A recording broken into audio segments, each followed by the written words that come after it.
আসসালামু আলাইকুম রহমতুল্লাহি ওবরাকাতুহ। আলহামদুলিল্লাহ আলহামদুলিল্লাহ রবিল আলমিন ওসসালাত ওসালামু আলা মান লা নাবিয়্যা বা'দা আম্মা বাদ। আজ আপনাদেরকে দুজন এমন ব্যক্তির কথা বলবো, তাদের কাছে আপনি চেয়ে হলেও তাদের কাছে দোয়া নেবেন।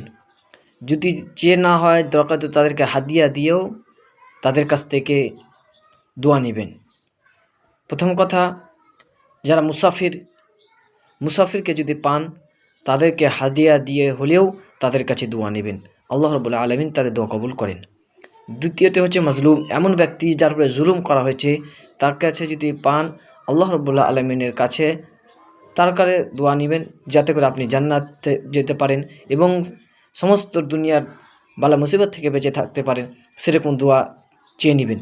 তো এই দুই ব্যক্তির কাছে যদি আপনি দেখা পান, তাহলে যে করেই হোক তাদের কাছে দোয়া নেওয়ার চেষ্টা করবেন। আল্লাহ যেন আমাদেরকে এই দু ব্যক্তির কাছে দোয়া নেওয়ার তৌফিক দান করেন। আমিন। আসসালামু আলাইকুম।